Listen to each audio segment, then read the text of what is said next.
And welcome, ladies and gentlemen, to Dollars and Making Sense, a weekly program about finance, money and investing on Radio Northern Beaches and nationally on the Community Radio Network around Australia. Now, welcoming to the microphone this week, I have Philippa Hunt from Wise Girls Money. Now, for those of you that have been listening to me on Radio Northern Beaches, would know that Philippa is a regular contributor, and we've done many shows over the past couple of years, haven't we, Philippa? We sure have, Ray. Wonderful. Now, we are getting used to a new format, ladies and gentlemen, because before we were rattling on for about an hour and now we're only rattling on for half an hour. And so from that perspective, I think it'll be an exercise in brevity and a bit of self-control. So this week, which is very difficult for both of us, I must admit, when you put a microphone in front of us. I'd have to say you'd agree with me on that, wouldn't you, Philippa? Oh, totally. So anyway, look, Philippa comes to us here at the microphone, ladies and gents, from a long and distinguished career in financial planning and also psychology. And one of the aspects that Philippa has been really on a bugbear about is making sure that women in their latter years are well educated and well looked after. Now, today, Philippa, we're going to talk about asset protection and taking care of you and your family. Now, why has this become a bit of a bugbear with you? Oh, GoFundMe pages. What do you mean by GoFundMe pages? I mean, I've heard about GoFundMe for, all these little pet projects and charities. Why have GoFundMe pages all of a sudden got under your skin? Two reasons. For a start, they're on Facebook, and whenever there's a catastrophe in the news, down the bottom of the article describing how appalling the outcomes are, and they have set up a GoFundMe page, and it's this link. Now, GoFundMe pages are simply a place where people can go to donate money for the cause to help the people that are going through the catastrophe. Now, I've seen it where someone's got very sick from a disease like cancer or specific illness that requires overseas treatment, and they have to save up the money and get charitable donations to get overseas for this particular treatment. Mm-hmm. I've seen people who have lost their houses through fire or some disaster, or their family members have been murdered, and there's a whole outpouring of consolation, and there's a GoFundMe page. Here's the problem. For a start, it's unregulated, right? Which means that the money that you donate, you've absolutely no idea even if it's going to the people that need it. And because it's not regulated, you might as well go and put a begging bowl out on a mat in one of the main shopping centres in your capital city and ask for charitable donations. It's exactly the same process. It certainly sounds like an online version of somebody panhandling on a street at your local railway station or bus station, I guess. But look, before we get into a bit more about that, you've sent through some interesting talking points. And so we wanted to talk about what is asset protection. Now, asset protection to me can mean many things, but in financial planning terms, what does asset protection mean to you? Well, it's taking care of your assets and looking after them. So we routinely do things like insurance for our home, our car, home contents, home building, business insurances if we're in business, and personal insurances tend to come last on the list because most people will insure their physical assets before they'll insure their life, total permanent disability, TPD. They don't insure their income, and very often, if they had trauma insurance, they wouldn't have to go onto GoFundMe pages for help. The other arm of estate and asset protection is estate planning and your wills, because everybody knows that if you don't have a proper will, it gets contested in court. So asset protection are the steps that you can take with processes like insurance policies for the various things in your life and wills and estate to take care of things when you die. That's the essence for us in financial planning. Now, we have covered wills and estates before here on Dollars and Making Sense, but as we're going national out to the Community Radio Network now, one of the things that we're going to be doing over the next number of shows as we go out to more and more people is really go back over some of that common ground. But I will be bringing back some people that are specialists in estate planning and wills. And it's one of those things that I guess it's what's front of mind, and I guess what is, I think, first and foremost as a priority. And when people, I think, are insuring their homes or their contents, their lives don't necessarily come down to, well, I should be making sure I insure myself unless they've got dependents. I think that'd be fair to say, wouldn't you? Oh, in my many years of financial planning, sometimes I even forget that. They do a will straight after they get married, and then they forget until something happens. So the whole point of personal insurance is to take care of debt. It's to look after your household bills when you get sick, or so injured you can never work again, or you've been munched in some kind of car accident or something that will require you to stay sick on sick leave. If you've run out of that, then income protection will take care of 75% of your income while you're off work, assuming that you'll be well enough one day to go back to work. So it's a temporary solution, but it holds the place together so that your mortgage payments are met, your rent's met, whatever ongoing household expenses you've got. So the point of these personal insurances, this is where you take care of you and your family, because a life insurance policy will pay out your mortgage and enough money to pay out your funeral and expenses and take care of your family. If you get very badly injured and you can never work again, total permanent disability essentially means that you've retired, and that takes care of all your ongoing medical care if you're disabled and helps out the family by paying off the mortgage as well. So income protection takes care of you while you're off work but can go back to work one day. These are general, Ray. Life insurance literally is exactly what it says, so that in the event of your passing, your estate and your family are safely paid out. And the third one is we've got here is trauma or critical sickness and illness. Trauma is when they set this up to take care of the huge out-of-pocket expenses like cancer treatment or orthopedic or hip replacements and the sort of thing that there's a laundry list of trauma incidences. But the whole point is that it pays out as a lump sum. It's outside your superannuation, so yes, it is an expense. But however, for women that are diagnosed with breast cancer, it's hugely important to have a lump sum behind you to take care of the gap in your medical costs and to give you some peace of mind while you're off work that you can still take care of things. So that's the general part of taking care, making sure that basically people end up debt-free. I guess one of the things that comes to mind, I'm not a huge watcher of commercial television, but the few ads that I see on one of the public broadcasters, they advertise quite a lot of personal insurance, and that being life cover. And I guess they set up these scenarios where you've got a couple talking to each other. And I guess it sounds a bit chintzy at the time, but they're talking about, what happens if one of them is not around. And I guess taking the traditional apron strings and hammer and hard hat. It's the guy that is contemplating what happens if I'm not going to be around. Will you be okay, Mrs. Tradie or whatever? And I guess it paints the scenario of, what people should be thinking of is if they are run over by a bus tomorrow, what kind of debts am I going to be leaving behind? And that's exactly to the point you've just made, isn't it?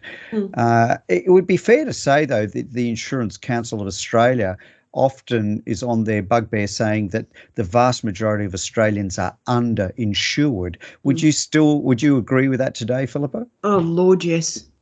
And this is the thing that we've found in our industry. A lot of insurance policies have become expensive if you take them out and they're paid for outside superannuation, such as these ads on TV. I mean, the principle of the thing is to take care of you and your family, so in the event of your death, the mortgage is paid out and there's enough money to educate your kids. And so that's the basic premise. When you're actually looking at a way of having it paid so that it's not coming out of your household budget. And here's the educational piece. Your superannuation fund can hold a life policy, total permanent disability, and income protection under your super fund, which means that the fund is paying the premium. It's not coming out of your household budget. The rider here is, don't forget, that if the insurance premium is coming out of your superannuation contributions, then by definition, you don't have quite as high savings towards your superannuation. But most people in their 30s, and this is a generalisation, late 20s through to their mid-40s, are raising kids. And yes, they've got high mortgages, and quite frankly, would you rather have $1 million payout on a life insurance policy through your super fund? If anything happens to you and you die of cancer or a heart attack, or you get killed, and let's face it, road accidents can happen in a split second. Someone only has to run through a red light in a stolen car. And so that $1 million is plus super is paid through to the tax-free spouse, partner, whoever's looking after the kids, and pays everything out. So my sense is that when your most expenses are most high are when you're raising a family. And so the point that I'm saying here is, in terms of checking out what's under your super fund already, if there is something, at least get enough to pay out your mortgage at the very least, because 9 interest rate hikes monthly in the last year is crippling people's ability to pay it. So this is how critical it has become if anything happens to the householder in the event of their health or illness or accident. I guess it's a struggle that every household, no matter what your earning capacity is, must be going through. And I would highlight, for example, when you are looking at aspects of personal insurance, you look at across an entire family budget. I mean, we've just gone through. February is always a lousy time for us because it seems to be that's when a lot of our insurance policies fall due. But I must say, having spoken to a number of the general insurers, and given that the last 2 to 3 years we've seen such an uptick of natural disasters, yes, building and home contents insurance, for example, have gone up on average between 30 to 40%. Now, that's very conservative. And so I can tell you one of the things that I did was sit on the phone with an insurer and start working out ways of how to trim my cover while still at least giving me some peace of mind, but at least trying to live within my means of being able to afford the insurance cover but still put food on the table. And I'm sure that's a struggle for many. And I guess what I'd like to do, Philippa, you've talked about general insurances within super. It's time for a short break. So we're going to go to a short break here on Dollars and Making Sense. You're here on the Community Radio Network, and we'll be back with you in just a moment. Hi, and thank you for listening to Dollars and Making Sense, a weekly radio program about finance, money, and investing on Radio Northern Beaches and nationally on the Community Radio Network around Australia. The views, comments and opinions aired during our program should not be construed or viewed as financial advice. Any commentary is general advice only and does not take into account your objectives, financial situation or needs. You should consider whether the advice is suitable for you and your personal circumstances. If in doubt, you should contact an authorised licensed financial planner. We welcome questions and feedback, and you can get in touch with us via our blog, social media channels or email. Please search for Dollars and Making Sense in your favourite podcast platform or check out our blog at otgcapital.com.au/blog.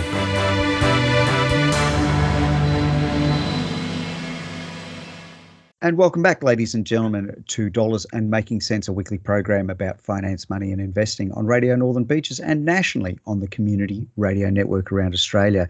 I'm Ray Treverson from OTG Capital, and at the microphone I have Philippa Hunt from Wise Girls Money Magic. Now, before we went to the break, Philippa, we were talking about insurances, and we've made the distinction of taking out life insurances and TPD within super and outside of super.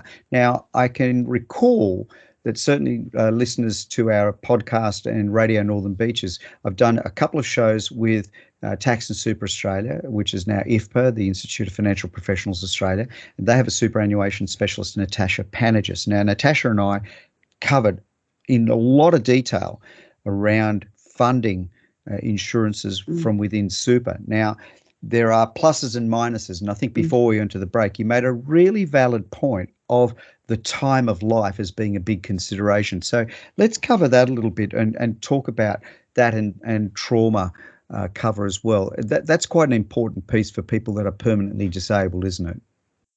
The whole point of total permanent disability is when you're so munched and you're so ill and you never can work again. So effectively, if you're disabled, you're retired. So you can access whatever super you've got. If there is TPD, as we call it for short, under your super fund, and you're designated by the underwriters of your insurance company policy to be TPD, that pays out into your super fund. Now, the thing is that pays for your medical care, it pays out debt, and it looks after you while you're still alive.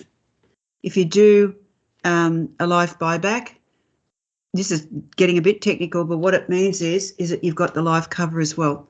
So the point that I'm saying is having those personal insurances tucked under your super fund means that it doesn't come out of your household budget. So with the cost of living going up, and as Ray said, you're struggling to make ends meet these days, and a lot of people promptly let their insurances go because it doesn't put food on the table. Well, it does if you get injured in a car accident or hit by a stolen car mounting the curb and crashing into your house. So the point that I'm making is, in this instance of taking care of yourselves, if you do it through your superannuation fund, you'll get a guaranteed payout with your policy, whether it's life or TPD. Now, income protection takes care of your 75% of income, and it can also be tucked under your super fund. The one that's outside super that comes out of your household budget is called trauma, and that's to pay for the huge medical expenses that you get out of pocket when you get things like cancer treatment.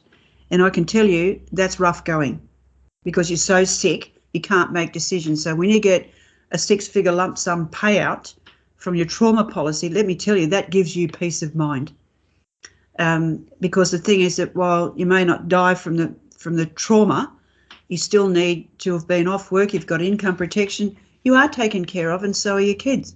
So if this happens to you from the time at, say, mid-20s up to your late 40s, that's the most expensive time of your life with raising kids. And let me tell you, teenage kids get more expensive as they get older.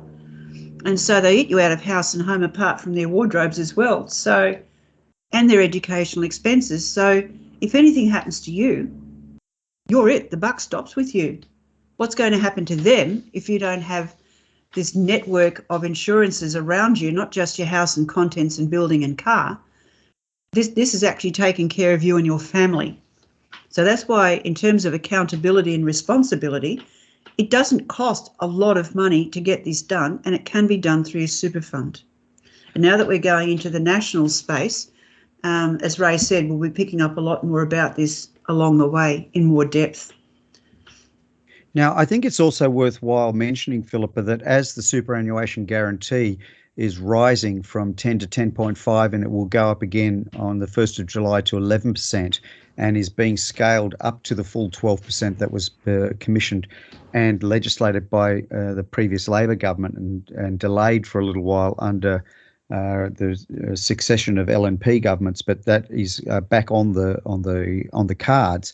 When we are looking at 12% in future years, I think there is adequate scope for people to be looking at, I think, realistically gauging a certain element of a partition of their superannuation contributions that can then go to the kind of insurances that can give peace of mind. Now, one of the things that I railed against on a number of occasions were when my kids, who are all in their 20s now, started working, they were put on compulsory life insurance policies, and this included both super industry funds and also the private ones. And I was a bit antsy that because I just certainly don't believe people under 30 without commitments need life cover, yet they were told they had to have it.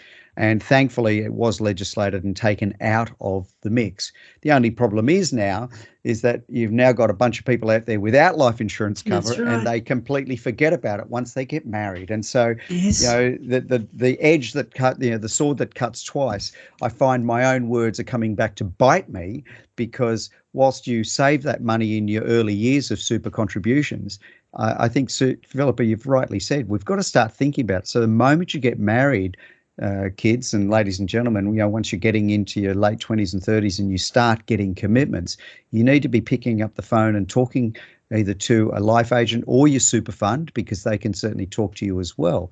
And just like you said, Philippa, they need to be then considering the kind of things that give you protection and peace of mind. Now, also, Ray, excuse me for interrupting you, but there's also the wills.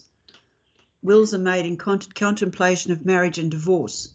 So not always death, right? Divorce is an advanced stage of death, but you get to keep living the nightmare. Is that right?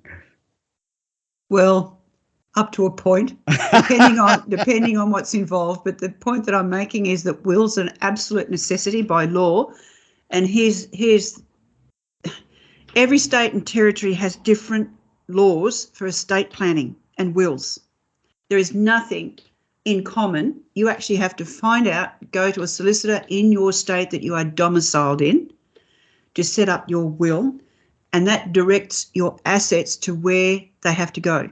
Otherwise, your will can be contested, and with the value of real estate these days, most wills are.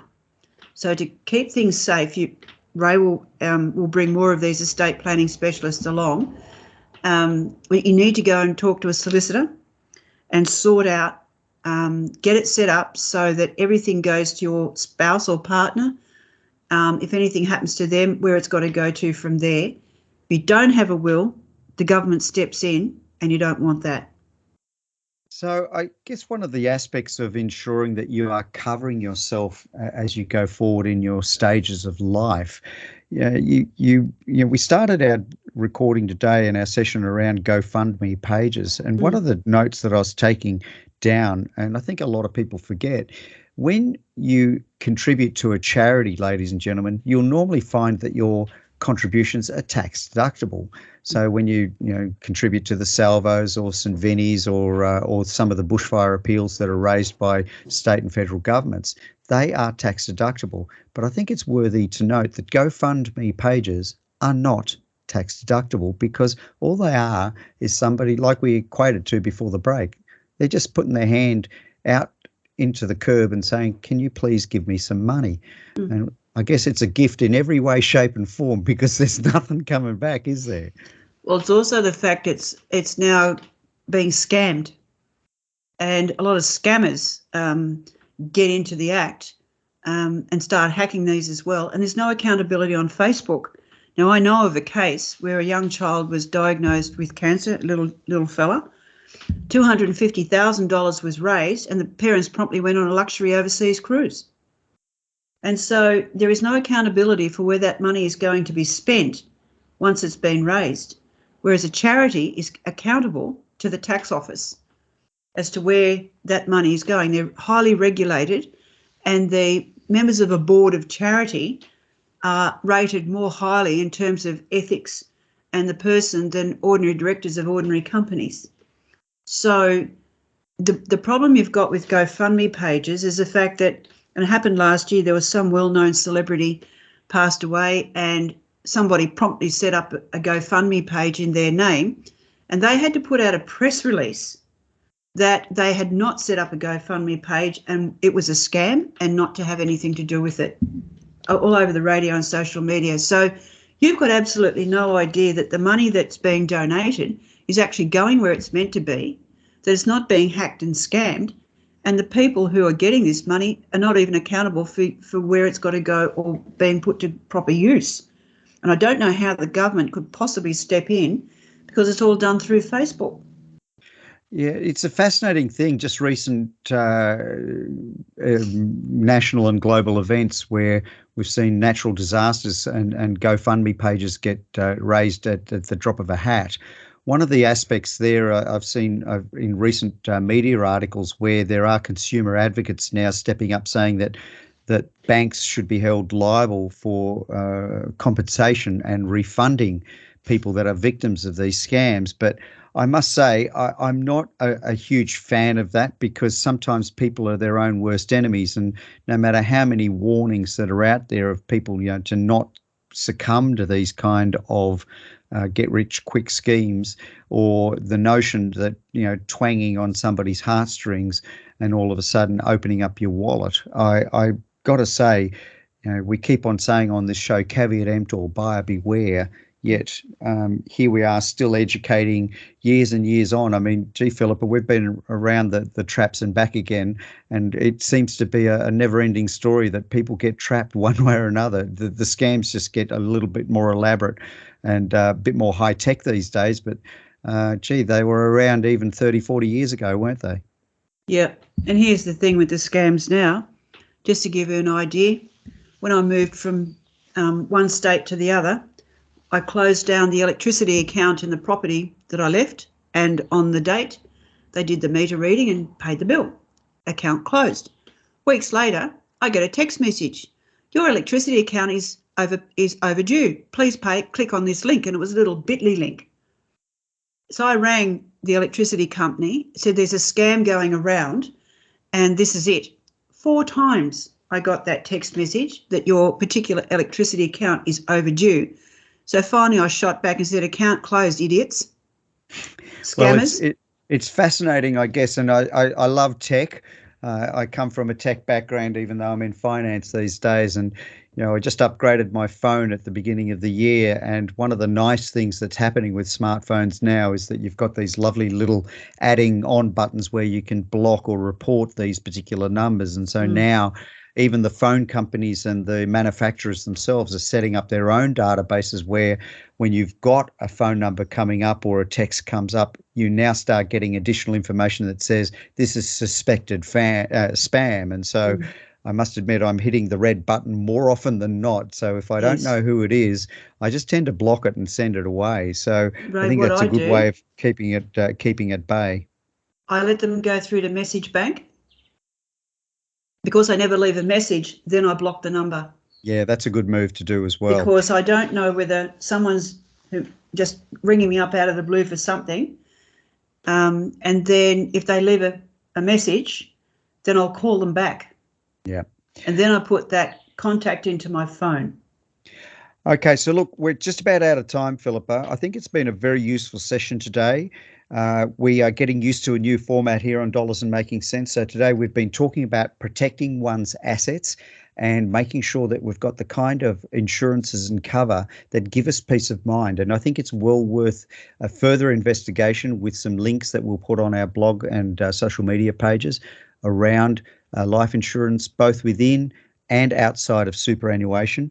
TPD, which is total permanent disability. That's the one. And trauma, and also income protection, which are not as fashionable as they should be, but we think they're going to become far more relevant. Philippa, until next time, thanks so kindly for being on the show. Thank you for having me.